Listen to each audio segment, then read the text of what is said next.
off with a little humor. Brian is here today. Hi, everybody. I went fishing last week. I went on a little vacation. So I put some fishing jokes in here. Wait a minute, Earl. Do you realize that we spent on this fishing trip, made this one fish cost us $800? It's sort of like Members of Congress, isn't it? And I rented a pontoon boat and I caught just a big branch about this big. So, yeah, I understand that. To help fishermen substantiate the one that got away, Nikon introduces its new FishCam 2000. It's got a camera at the end of the fishing pole. And I caught the small ones and the big ones were laughing at me. So. I had a dream where I'm in the shape of a wedge with whipped cream on my head, getting attacked by someone with a fork. Poor little pumpkin. Can you make me look younger and thinner? And I bet pumpkins do feel this way. You'd think they'd at least wait for us to rot before putting up the Christmas lights. So we are very careful here and try to celebrate a little bit of fall before we break out with the Christmas decorations and everything. So, COVID-19, I'm happy to report there are 0 active cases in independent living. Bless you on that. Let's keep it that way. We do have an associate in our healthcare center that had COVID, so we are wearing masks in healthcare now again, and then we'll stop for a while and do it again. Questions were light this month. Thank you. Can you give us an update on the pool? We hope to have the pool work complete before Thanksgiving. This year? This year. I was asking for her. Yeah. So we have, we've purchased a new air conditioning unit, dehumidifier. It's supposed to be coming here in the next couple of weeks. Then we have to crane it up onto the building. We have some other crane issues that are going to happen about the same time.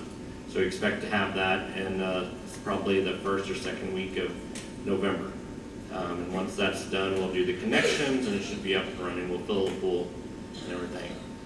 Question, the lights in the Windsor and Preston courtyards have been on continuously, 24/7 for 2 months. When will they be fixed to go off during the day? We are working on the entire exterior lighting for the Windsor and the Preston building. They're currently missing controllers. As the electricians work to replace or repair all of the lighting throughout both buildings, then we will put controllers in place and have some timers on some of the lights. So we expect that to take about 4 to 6 more weeks. But we don't want them on all the time, but we do want them on when you need them. So better to have them on too much than not enough. The good news is they're all being replaced with LED lights, so they're using 1/10 of the power that they used when they were fluorescent bulbs. And we hope to have that fixed soon. Can you install automatic doors at the southeast entrance to healthcare on the 2nd floor? And I don't have the answer to this question, and we'll look into it. I believe this is the entrance into healthcare that we potentially use as a isolation unit. So likely that won't happen. The reason being that we need to maintain control there, and automatic doors would basically inspire everybody to use those doors, and we don't really want to do that. Do you know the average spend for dining dollars? This really varies by individual. Some spend more, some spend less. Most everybody spends less. The program in place creates optimal flexibility while giving the residents an extraordinary program. Our pricing is well under the market, so if you look at our menu pricing, you can't really buy beef tenderloin anywhere in town for $14, right? You're getting a really good deal. But on average, a single person here spends about $450 of the dining dollars that they receive. You get $500 a month, about $450 is spent on average. Doubles, so couples that live together typically spend about $980 of the $1,000 that they receive on a monthly basis. So for the most part, it's being spent. there are some people that don't spend much at all, and there are some people that spend a little bit more. But it's really a good deal, and it's the best deal in town, really. Our pricing is well under the market, and it's the most robust Dining Dollars program of all the senior living communities in the area. So, everybody's aware of the shuttle services being available, and I think you're using those, but just a reminder that they are available 8 a.m. to 9:30 p.m. 7 days a week to get around the campus, and you can also use them for the Grove if you tell us ahead of time. Last year, we participated in a U.S. News and World Report survey, and we need to do that again to maintain our best ranking, which is really important for our community. It helps us compete against other senior living communities and assisted livings. We're going to be rolling out a survey. It's 11 questions. It's done online. This year, we're going to have a piece of paper that they'll hand out to you, directly to you, and it'll have a user code and ID that you can go online and fill out the questions. It's only 11 questions. It'll start November 1st. Olga and Rachel Gill will be helping me champion this survey, and the surveys would need to be completed by November 30th. I hope that you all will participate and help us maintain our best ranking. Appreciate you in advance. Dining reminder for the Rowan. I think most everybody's aware, but the Rowan restaurant is open Tuesday through Sunday, 4:30 to 9 p.m.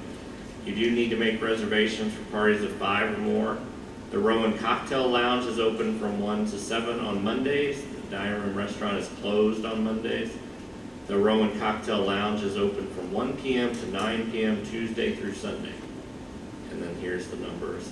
Walk-ins are welcome as long as they're 4 or less. I heard there was a lot of walk-ins yesterday, as a matter of fact, in the Rowan. The last day of the billing cycle. Imagine that. Everybody's trying to get their money's worth. Yeah. We do have some good news to share.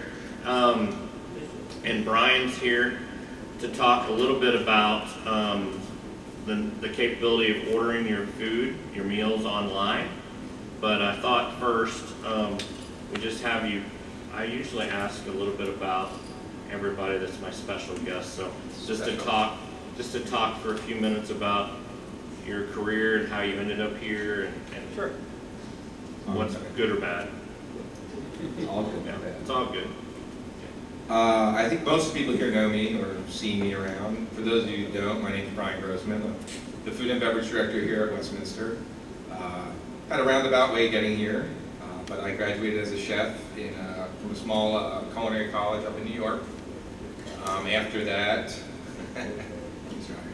I made my way to UNLV, where I graduated there with a hotel administration degree and a culinary arts degree as well. And I worked for Marriott for 12 years, doing odd things around the country, opening up new hotels, opening up restaurants and bars, all sorts of fun stuff. I worked for the Four Seasons for a little bit. I did some private chef for Bill Clinton, the ex-president, did a lot of stuff for a lot of generals, President Ford, when I lived down in Palm Springs. Let's see. And then after that, I got married. Went in to get my hair cut one day. I know, right? I used to have more. And I met my wife. And we've been together ever since, 22 years. I have 2 daughters, a 20-year-old and a 19-year-old. One goes to Texas Tech. The other one tells me... Oh, there's a couple out there. My other one, I don't know what she's going to do yet. She's still finding her way, she says. Is your wife from Texas? No, my wife is not from Texas. My wife's from Iowa. Okay. She's from Morning Sun, Iowa, That's a right. small little town in Iowa, close to LCS home headquarters. Yes, Des Moines. Yes. She did spend a lot of time down here in Texas. She is actually the one that brought me down here. We lived in California. She wanted to go back, see some friends that lived out here, so we came back. We liked it. I went to work for Marriott. I transferred with them up to the Horseshoe Bay Marriott. Some of you know where that is. So I was there for the building of that property, and I left them in 2008. Moved back to California to work at a private club, really high-end club for a while. And then I moved back here and found Chuck. I was out there actually, and I flew back, and I had Thanksgiving with my family because I was working out there when they were living here. It was 2000. It was a bad time. So I interviewed with Chuck, and I was getting ready to fly back, and I got a call from Kim the same day. I didn't even get to the airport. I got to the airport, and I got a call saying, "Hey, we really liked you. What do you think about going back here and signing up with us?" And I think that was I came back in Christmas time, 7 years ago. And I've been here ever since. We've gone through a lot of stuff together. A lot of you have been here 7 years with me. A lot of you have been here a lot longer. You remember some old things, and hopefully we're doing a good job. I know it's a tough job. A lot of people, a lot of needs, a lot of wants, and we're trying to accommodate everybody all the time. So that's a little bit about me. Thanks. What's the best thing about working here at Western, besides working for me? Yes. Actually, I worked for Marriott for 12 years. I worked for other companies for years. This is the first company that I've worked for. When I worked for Marriott, I jumped around to different properties, so it was different. This is the first time I've been in one place for so long. And I like all the people here, all my coworkers. And the leadership team, I've been with them 7 years now. Some of these guys have been here 30 years. And, the ins and outs, they can help you out. And like I said, I don't live in Austin, so I don't come down here very often. I live out near Marble Falls, so I have a long drive in every morning. I like the peaceful country when I go home, but they help me out. They're always here to help me, and inside of work and outside of work. So it's probably the best Worth thing the I've ever commute. worked. It's Definitely worth the commute. So how many of you can use the resident portal? Raise your hand. Oh, look at all of that. That's fantastic. How many of you are scared to death of the resident portal? Anybody? There's a couple of you? Okay. All right. Ruth, we got a couple customers for you. All right, so Brian's going to explain basically how you can use the full count system, which sits within the resident portal, to do online ordering of food now. Okay? This is effective immediately, correct? Yeah, We're ready to go. We've actually been beta testing it with the food committee for a while now, trying to get all the bugs out. We replaced a server. We replaced the server, and the server's on property. It's not a cloud server. So Right. that's what we had some power glitches and things of that nature. That's why it went down. Yeah. This particular piece of equipment it cannot be on the cloud. There's too much sensitive information in there, so it's got to be on property. And Danny's got to do his thing. Okay, you ready? Ready. All right, just tell me when to flip the slides. So, as everybody can see here, when you go into the portal, you can go scroll down and it says take me into the full count portal. Everybody knows how to get there. And then once you go in and you fill in your password, you get in there. This is the screen that comes up. And then go ahead, you put your name, password, everything in there. You log it in, okay? And I'm going to put this little presentation is going to be up on the Resident portal. in the portal, yeah. So you can just click on to go. So how many of you are using the reservations tab already? A few of you? Okay. How many of you knew that you had a reservations tab? Everybody? No? Okay. So yeah, the reservations tab's actually been up for a while. We haven't really gotten it out there to anybody. It's kind of just been small talent people, hopefully word of mouth get around. But it's very simple to use. We're not doing a demonstration on the reservations tab. It's very, very easy. You hit reservation, you push which restaurant you want, the time you want it, and it sends you an email confirmation. Very, very, very simple, very straightforward, point and click. They changed the full count portal last week, and they got the old one is completely off now, so you can't even get into the old portal anymore. So this is what the new full count portal looks like with the colors. So as you go into your account, this is what you have. And then you pick on there what dining room you want, Laurel dining room or the Bistro dining room.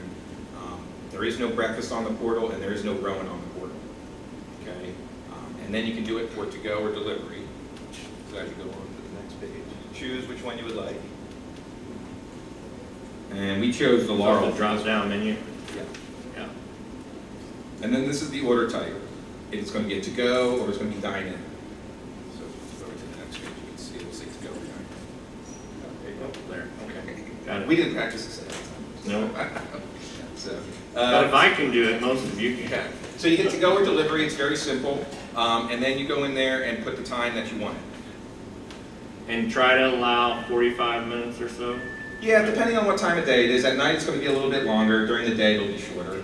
And you can always come down, you know, if you know, have a drink or relax, have a coffee or something like that while you're waiting for it. It might be done earlier. A lot of them don't like to relax though. So as you put in your time, you'll notice it says test employee there. That's because I'm not allowed into the portal to order anything because I'm not a resident. So we have to go in my test employee. So that's, if you see that. And my staff knows if they see test employee not to make it. So, that's, thank you. If the staff sees test employee on there, they know not to make the food. So when they see your name, they'll know to make the food. And if we go to the next slide, this is the Laurel menu. And as you can see, you just choose from the icons. You got starters, sides, entrees, vegetables, and dessert. And then you just choose the menu, choose the item, and look as it goes into your shopping cart, just like you would on Amazon or anything online.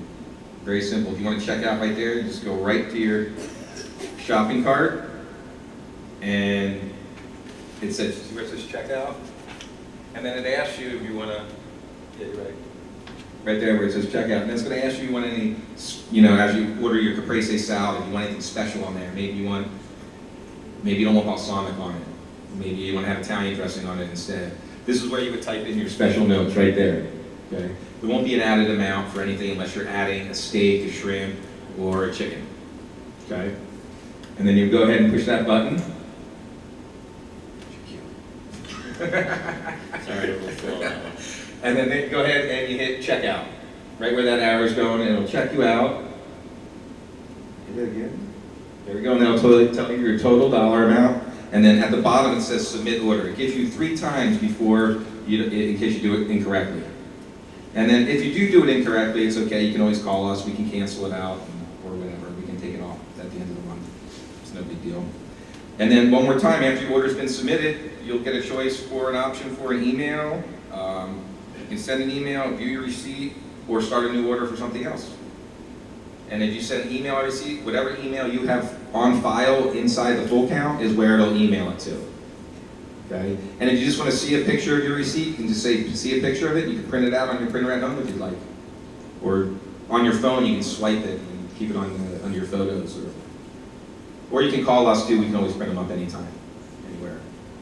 And that's pretty much it. It's very simple, very easy to do. It will take some time getting used to it, for us and for you.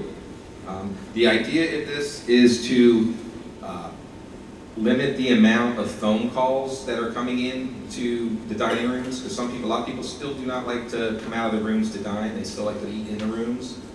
And this is just making it a little bit easier for us and easier for you all to get an answer quicker and get your food quicker. Because we only have one person answering the phones because everybody else is out on the floors. In each dining room, yeah. In each dining room. So plus the managers. So we try to feel the best we can. We did go ahead and we purchased an outside phone that is tied into the phone line for the to-goes to give us a 3rd phone. So we do have a phone on 3 people now. So if you see somebody on a cell phone in the dining room, it might just be trying to, one moment please while I get in the back so we can take your order. Something like that. Because we all know we don't like to have our cell phones on in the dining room. Yes, sir. I've been using it for over a month. Maybe it's because Joanne's on food committee. Yeah. But it works great. Good. Good. It's simple to use, and So our first testimonial.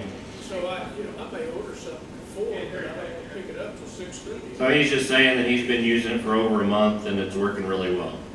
Yeah. Yeah, and and like you said, it's point and click. It's very user friendly. It's all the directions are right there. Any other questions? Yes, Mr. Iverson. Can you help us on, or Maria, on questions?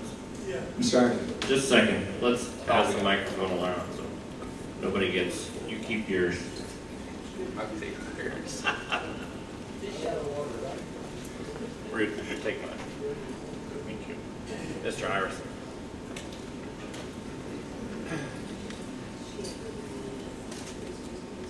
Brian, are you still providing the passwords? Because when Sharon left, you changed the password. I wasn't aware of that, but I'm up to speed now. But are you giving us the passwords the way you always have? No, I don't have anything to do with the passwords. The passwords into the full count portal, I believe there's directions on how to do that in the portal, and I believe it's your first capital, your first letter of your first name, capital, the capital of your last name, and then the password is the same thing, but the number 1 at the end. Yeah, it's a number And then one. once you go in there, yeah, and once you go in there once, then y'all can go ahead and change your password to the same password as the portal or whatever it is that anybody likes. But the username has to stay the same. That's the way that the program's set up. So it is, And Ruth can help you with that too. Yeah. If you can't. and people, Yeah, for the and for that, my team can help you as well. And in 3 weeks, I'm going to be meeting with the IT IT team here, with the resident IT team, and we're going to show them how to go through it. So if you guys have trouble with it, you can go to them as well. So we'll have it up everywhere. But I'm sure you'll find it pretty simple. Yes, Mr. Neal. Hi, I just went into the full account portal, Mm-hmm. and I can get into the bistro to order, but the Laurel says that it's not available. Because it's between 2 and 4 right now, and the Laurel's closed The Laurel is closed until tomorrow. until tonight. Okay. It says the 26th at 11 a.m. So it'll go over then. Sounds like I'll check it out. That's good. I didn't notice that, but I can check that out for sure.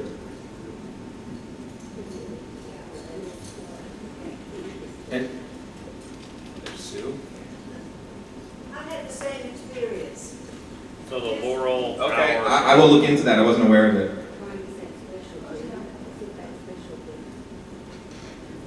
Theme dinner's tomorrow night in the Laurel. It just might be a switch that's toggled off. I don't know. I'll just have to go look in the computer and see. It's probably a setting. Yeah. Can But maybe we, we do can we still walk up to the counter and order as you go? that. Of course you can. Anytime.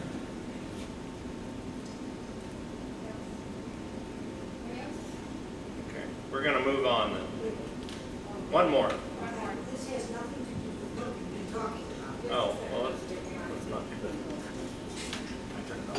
that. Go ahead. No. Why can't we get hot food? I send my food back 4 out of 5 times. You should get hot food. I do not get it. Okay. We'll work on it. That's what I've been told since I'm here. Does everybody have that problem? Yes. Okay. In the bistro or the Laurel or both? Both. Okay. We need to work on our delivery then. You have to work on something. Yeah, we'll do that. Okay. I don't think it's funny, Brian. Nobody's laughing. Okay. All right, thank you. All right, you're welcome. Yeah, Thank you, everybody. I'm gonna talk a little bit about scams because I'm hearing a little bit more recently about scams. I don't know how many of you have received phone calls, but it kind of ramps up around the holidays. This is also going to be in the community newsletter. Just to FYI, I mean, it's in 2022, these were reported complaints. There was over 88,000 complaints to the FBI's Internet Crime Complaint Center with a total loss of $3.1 billion. And that's only the ones that were reported. These are just the numbers that were reported over the 2022 year. The average loss per victim was more than $35,000. More than 5,000 victims lost over $100,000. So it's getting pretty intense out there. I want to talk about just the different types of scams, just so you all are aware. So there's a popular one, a government impersonation scam. This is where criminals pose as government employees and threaten to arrest or prosecute victims unless they agree to provide funds or other payments. Most often, scammers say that they represent the Internal Revenue Service, Social Security Administration, or Medicare. This type of theft often leads to financial and identity theft. Sweepstakes. If it sounds too good to be true, probably is. Criminals claim to work for a legitimate charitable organization or sweepstakes and lotteries to gain victims' trust. They convince people that they have to pay a little bit of money to claim their winnings. The older adult must send cash or a gift card up front, sometimes thousands of dollars worth to cover supposed taxes and processing fees. And this has actually happened here. Tech support, how many have seen this one? Yeah, criminals pose as technology support representatives or use viruses to inject a pop-up screen. Maybe you clicked on an email and all of a sudden you get a pop-up screen on your computer. And they say you need to pay some money to, correct a computer issue. The scanners gain access to the victim's device and sensitive information, sometimes credit card information, social security numbers, and they set up fake accounts with credit cards. Robocalls and phone scams used automated phone technology that spoof phone numbers so they appear to be local. Common scams claim that the warranty is expiring on a victim's car or electronic device, and if you offer payment, you'll get renewed, and it's a lot of times fake. Some scammers claim an impending lawsuit for which seniors must pay up front or be arrested. Anybody gotten that one? Yeah. Grandparent scam.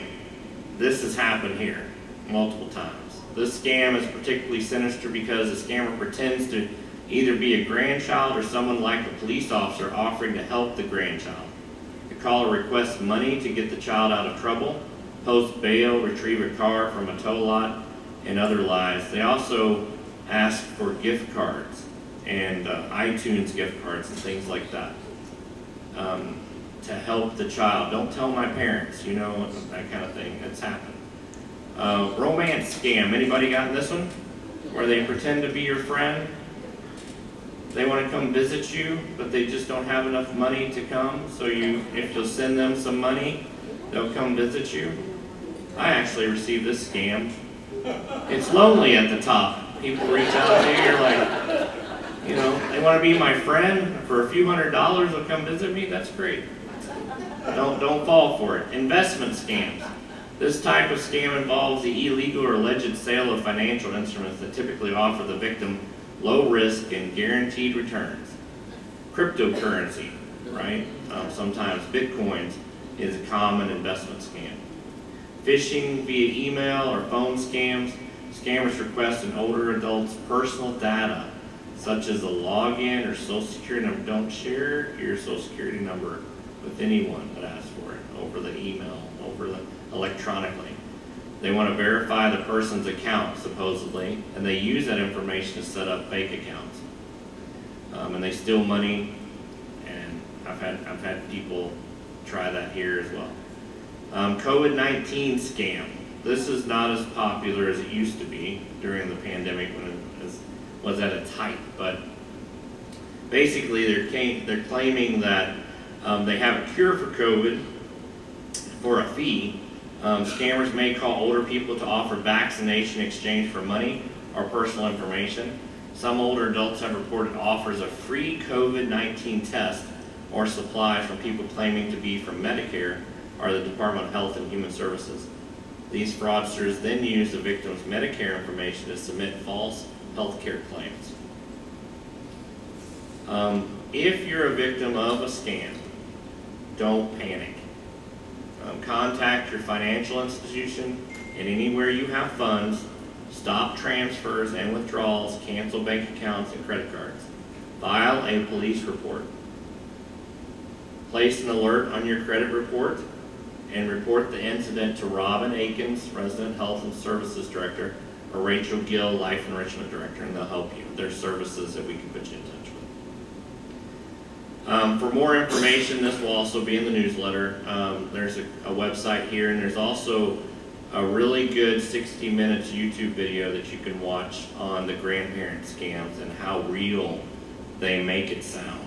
And it does sound like your real grandchildren that are calling you. Let's see. Just going to go through this real quick. I want to talk about Phase 4 a little bit. We did receive word, and it'll be official in November, that we've been awarded Top Workplace for the 10th consecutive year by Austin American-Statesman. And these are the categories that we excelled in: Culture Excellence Award, Employee Wellbeing Award, Employee Appreciation Award, and Professional Development Award. And accomplishing that 10 years in a row is really great for our associates. Speaking of associates, I was asked to talk about the Residents Appreciation Fund. How many of you have already given to the Residents Appreciation Fund? Of course, everybody that's awake in here.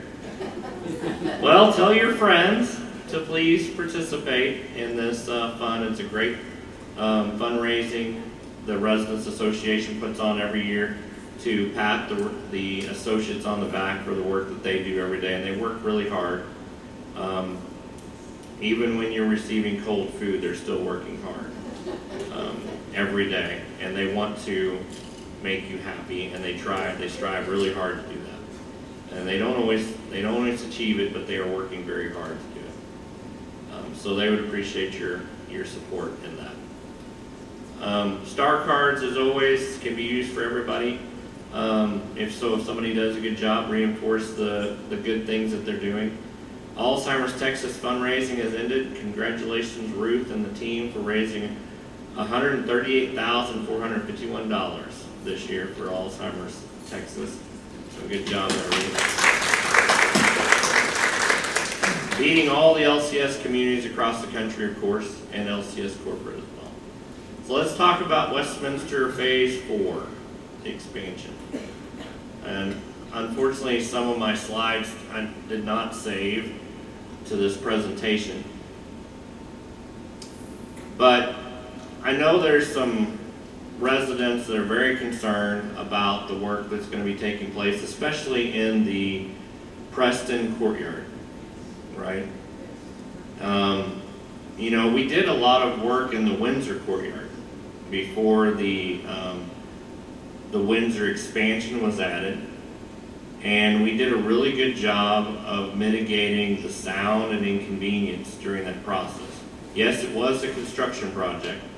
Yes, there were days that were noisy, but it didn't typically get into the residents' apartments. It wasn't noticeable.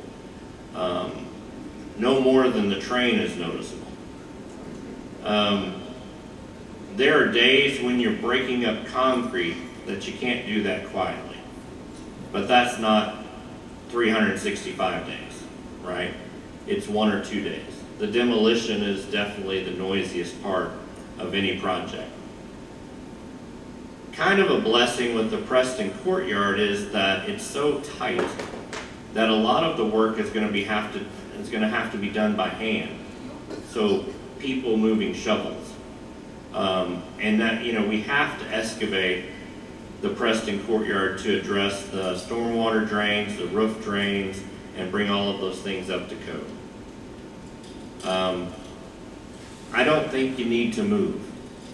It's going to be okay. I talked to some residents today about their experience, and that we're overlooking are immediately adjacent to the Windsor courtyard work.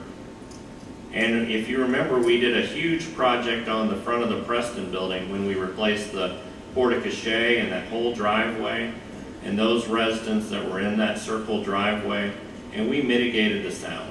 We really did a good job of keeping the sound down and really managing it and trying to communicate with the residents when it was going to be noisy, and trying to limit the sound and the inconveniences to particular times of day, so that we're not going to start, you know, before 7:30 in the morning. We're not going to keep working past 5, 6 o'clock in the evening, because we know that there are residents. This is your home, right? We're also going to put up soundboard between any of the construction project and the corridors and the apartments. We're going to do everything we can to manage down the inconveniences of the project. And I know that anytime you do construction, there are inconveniences. But we'll do our very best to mitigate those things.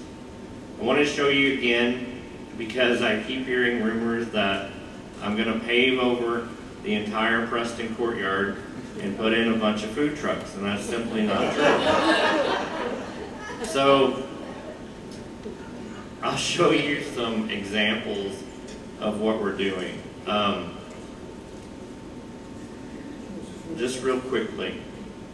So this is a view, a rendering. And if you remember, how many remember the renderings that I showed you on the Windsor expansion and the Carlisle expansion. Do you remember the renderings I showed you? Some of you, okay, most of you don't, that's sad, okay. Well, the building turned out very much like the renderings that I showed you, okay? Correct? Right, it really did. So this is a rendering of the conservatory looking out from outside the Preston in about the middle of the courtyard, looking towards the conservatory. This is what, and you'll notice that there are no food trucks in this picture. And there's green grass and trees. Now, this tree that's to the left is actually much smaller than the magnolia tree that will be there, right? They don't have that large of a magnolia tree to put in the rendering, but that magnolia tree will still be there, okay? But you'll notice that it's regraded. So the steps that are there now are gone. It's all ADA compliant. It's much easier to get around in that courtyard. And it's a very beautiful conservatory. And that's the idea. It's a 2-story tall construction with a deck on the roof. And you'll see the corridor on the right-hand side. That's a bridge that connects A and B wing on the Preston. And it goes from one side to the other. It's completely air conditioned and enclosed. On the first level, the ground level, there's double doors there that will be able to get equipment through. They'll be about 8 feet wide combined. But this will be secure entrance into the courtyard. It will be key fob. This is a view of the new courtyard that will be established on the east side. So the coffee shop is on the corner here. There is a food truck in the picture. It is on the left-hand side, right? So right over there. See if my pointer works. Right here. And there'll be power and water to supply up to 2 food trucks if we want. But most of the time we think it'll just be one. And we're not going to do this every day, but maybe we want to bring in Pete Terry's to do burgers one day. And we'll do that. And I had them remove the wrought iron fence that will be located along the curb, the sidewalk, so that you can see this picture. But the fence will have panels that can be removed to allow the food trucks in. It will also have a one-man, one-person door gate that will allow access with a key fob. So you'll be able to get into and out of the space. And it's not going to be chain link fence. It's not going to look like a prison. It's going to be a vertical fence, probably black wrought iron, that goes the length of the community and will provide additional security for us, which I think is a good thing in this day and age. So you'll notice that we've got some concrete in the area. There's some more seating. This coffee shop will be easy to use. You can have your family there. You can get together, have coffee, grab and go kind of stuff. Instead of having the exterior sidewalk going to marketing all being closed, air conditioned, and weatherproof, the top, you'll see the top here, that is where the pickleball courts will be, and the shuffleboard and all of that. It's a multi-purpose court basically, and it has screens, the same kind of screen that we put around the memory support porch. Same kind of screens. And it'll have some shade features. There's also a pergola located right here. We talked about removing the umbrellas today on the resident expansion committee, so likely we won't have as many umbrellas as we're showing in this picture. I want to show you, so this is the west courtyard. So we talked about upgrading the generators, right, on both the Windsor building and the Preston building. Behind the brown baffled so this here on your right is where the generator will sit. We'll repurpose the Windsor generator in this location and buy a new generator for the Windsor. The generator that we have currently for the Windsor building will supply enough power for the Preston. So we can repurpose that generator and save about $600,000 on the project. You'll notice that there's also this is a dog park, and it has these bushes around it to kind of soften the noise in the area. It's kind of a noisy courtyard. It's really not usable. Both the baffles and those hedges will help mitigate sound, and it'll make it a much more usable space. This view is looking out from kind of the ice cream area right now. So you'll be able to go out there and you could potentially dine out there. You can enjoy a snack out there, a cocktail out there. We'll have a little fireplace. There'll be an outdoor TV. And then you can see the Preston on the left-hand side. This will make this courtyard much more usable space. Let's do questions at the end, okay? And Ruth, if you'll help me with that, you have okay, thank you, Ray. So this is the top view. So the west courtyard is up here. And you can see the dog park is right here. And then we have, can y'all see my clicker? No. You can't see my pointer? Okay. All right, how's this? So this is the west courtyard, which really right now is just a pass-through space. There's really nothing to do there. There's really nothing to do except walk from the cars to the building. The dog park will be here. There'll be a shaded area. We're going to keep as many of the trees as we can, so we're not going to demolish any trees. We're going to protect them. This is the location of the generator. And so the plan is, and this is something that the board has wanted to do, and that's to upgrade both the Preston and the Windsor generators to supply power for the entire building for 7 days or more. And so what's going to happen is the generator that we currently have will be placed on top of a diesel tank that will hold 4 days of supply of diesel. And then it'll have a natural gas biofuel kit on it that you can fold in natural gas, and it'll extend the runtime for 7 days or more under 100% load. Because we believe that weather emergencies are going to continue, and we need to be prepared for them. The same thing in the Windsor building has to have a larger generator than we currently have to do this power supply. And so the Windsor generator have to be relocated. It'll be moved slightly. It's kind of it needs to be on a slanted location compared to where it is now. So it needs to be moved over about 50 feet and kind of slid to be adjacent to the building. But the idea is to purchase a new generator very similar to what we put on the Carlisle. Do the same thing. We'll have a diesel supply that sits underneath of it in case the natural gas fails, of course. And then you have the biofuel natural gas kit that will extend the useful life of it. But this is the Preston courtyard. You can see the oak tree still there, not going to go anywhere. And this is the magnolia tree. And we have another tree.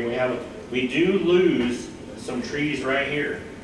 Not going to lie to you. Some of them will have to go down. But they have to go down anyway, because I have to bring the stormwater system up to code.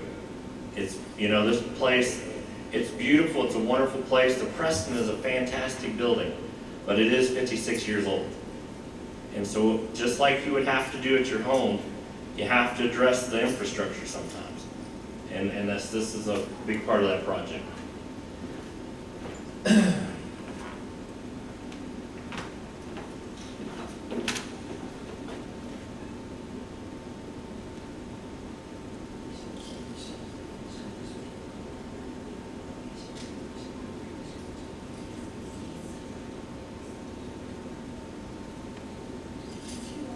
Okay, I don't have the time to go through the rest of it, but I will do some more next time.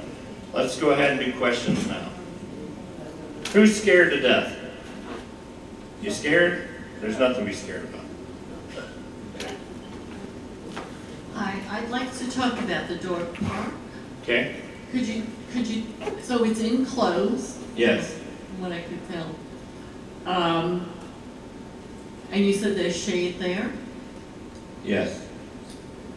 and just like that other little dog park. So we're gonna have some trees, and you can't see it here, but there will be a small pergola on the west side of the dog park. Okay, and there'll be a dog park poopy bag? Yes, of thing? course. Okay. What about water for the dogs? Can you bring water out Sure, there? we could do that, yeah. That would be great. Okay. 'Cause it does get hot. Yep. And could you tell me the square footage? No, I can't tell you that. I don't know what the square footage is off the top of my head. I can tell you it's much larger than the one we currently have. 2 times larger? 3 times? At least. It's at least twice bigger. I think it's 3. Thank you. Yeah.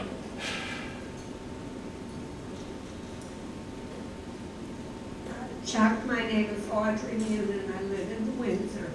For 3 weeks, I've been asking, and if I can't get any heat in my apartment, and I left Rachel Gill, I left a message with her, is it that I have a broken thermostat? No, I talked about it at my last chat. There was a boiler project that we did for the Windsor building. There was 2 boiler projects for the Windsor building. One was a domestic hot water, so the hot water that serves the showers and your sinks and everything. And then there was a heating hot boiler that was replaced as well. That was done. It started today. So now we can You get... should have heat, yes. Thank you. If tomorrow you check it and you try to run it, and it doesn't happen, then call my office, okay? And you can call my office by calling any reception desk and asking to speak to Chuck. They all know who I am. Thank you. Yes, ma'am. Hi, I'd like to make a plea to return gazpacho to the menu. Return gazpacho to the menu. Yes, I realize that it is a summer soup. Yes. However, at this point in my life, I would rather enjoy gazpacho than be socially correct.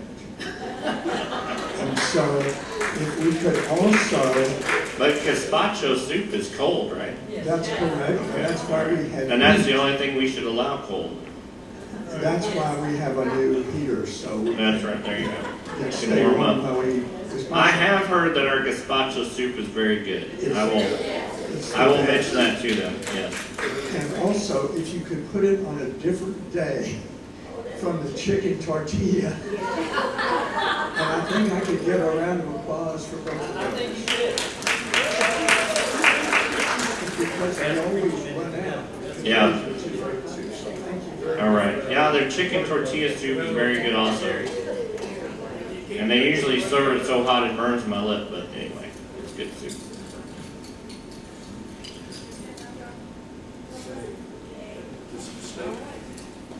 He's gonna agree. Yes. Yes. However, the chicken tortilla needs to be made double the size they're using now. Because it's Do they always run out? always, every, Gazpacho too. That's good to run out. I'm Maybe. real concerned about the parking that we're losing for visitors Mhm. for this expansion, because there's no place to park right now. Right. Well, there really is, but No, there isn't. That visitor parking lot is full. every- that visitor parking lot is, but And if you go through it, all down the back, it's usually mostly full, especially during not, the day. it's mostly full, but it's never really full. I'm just saying, we want to be able to have company. I understand. And we don't want them to have to park at the Carlisle garage and walk Yeah. to the Preston. So I think I mentioned this in the previous chat, but what we're doing is we're relocating, as people attrition out, as they move out, we're starting to take the south parking that's along the Preston and reallocate that to visitor parking. And so that we're aware that we're gonna be losing these parking spaces. We're losing about half of them. We're going through a process right now. Parking's really tight today and will be for the next 7 days because we're doing some concrete work in the Carlisle garage on G3. But there's a lot of spaces available in the Carlisle garage that aren't being utilized. And so as time goes on, we're gonna start moving contractors and others into the Carlisle garage and freeing up more visitor parking spaces. So we're aware, actually, one of our residents did a really great audit for me and identified plenty of parking. It's just a matter of using it smart. And we're not totally doing that yet. So we'll work on that. But if you actually drive through the Carlisle parking garage, there's many spaces in there that we could utilize. I also drove through the Windsor parking garage today, and there's a lot of spaces there that are not being used too. And so the combination of all these things and working smart and really planning out the parking, I think that we're going to satisfy the need for visitor parking spaces. How can any guests get in the Windsor garage? They can't, but the problem is that we're not fully utilizing the garages as efficiently as we can. So we still have private sitters that are parking in visitor parking. We have contractors that are parking in visitor parking. We have quite a few large projects that are going on right now that are using up a lot of the visitor parking spaces that we really need to move into the garage. And once those projects are over with, the parking will go back to normal to a degree. One more question. This area here, and then that porch, this area. Hold it up to your mouth. This area here, and then the porch on the outside, there's not a living soul that is ever on that porch. My balcony looks right down on it, and they're storing a bunch of stuff out there now. Right. Nobody uses it. Pool stuff. It seems to me like it could be used, made something to. You can't because it's not rated. It's not, we would have to rip the roof off and redo the whole thing to make it stout enough to support what we have in here. But you're right, I think part of phase 4, and I'll talk about it more, but you'll see better connections between the spaces, and I think that will increase the utilization of that space. But you're right. Yeah, and it needs a pergola over it, I mentioned that too. Look at the schematics that are on the portal, and as you all upgrade what you're talking about in terms of the upgrade or the phase 4, upgrade those, and it's very difficult for us to orient ourselves because there's not many markings on the ones that are up now to know where we are. Yeah. You know what I mean? Yeah, so, those are schematic design, right? So they're very early plans. But I'm not ready to do that yet. And when we are, so what I did last time, and you weren't here for that, but what I did last time when we got to the final design, right, the approved, permitted design, I did a big presentation. I had boards all around the room, and I had leadership team show you all where everything is and orient you to the spaces. And I'll do that, but we're not ready for that yet. Well, Resident Expansion Committee is providing input now. And you're welcome to reach out to them. You can send me a note, you can send me an email, but we're not set up to give you a final design yet. Okay? Yeah. And even when we think we're ready to give you a final design, the City of Austin may change that design. And that's what happened last time. Yes, sir. Yeah, if I understand correctly, the precedent in the future will have more visitor parking as things get freed up. As I go into my parking lot now with my fob, will I be able to go into that parking lot with my fob? How will people? No, it'll still be, it's likely it'll still be public accessible through that visitor So parking. that means that anybody who's gonna park. Visitor parking. Visitor parking, Yes. how will they get in there? They just go in? Visitor parking is just like it is now. You're able to get into the visitor Oh, parking. outside, okay. Yeah, it's Okay. outside. Okay, It's above ground. thank Yeah. you. But I think a lot of what I'm talking about is using our parking garages as efficiently as possible And that's making sure that everybody that can be identified to use the parking space in the parking garages are doing that. And that we haven't rolled all of that out yet. Yes, ma'am? I was just wondering, on the outside of the Preston, right on Jackson Avenue, if you're looking at the entrance, the curved entrance, and you walk to the right, there are, I don't know what they are, they're heaters, they're water. Oh, it's a boiler. Okay, it's a boiler. Is that a permanent? No. Oh, okay. We talked about that in the Resident Expansion Committee today. Okay. It is a temporary situation. We had a boiler fail in that mechanical room that is served by that boiler that's located outside. When you do a boiler replacement, you have to get it permitted through the city. And it takes a while to get a plan permitted through the city. But you can make a temporary repair replacement on the outside of the building and serve the hot water needs of that wing. And that's what's happening. We plan to put a little bit of a screen around it. It'll probably last for a couple months though, until we can get the permit approved and that boiler into the mechanical room that it's meant for. That's exactly what I wanted to know, if you're gonna put a screen around it, because it's unperfect. We've talked about it, yes. All right. Thank you all. Have a great rest of your week.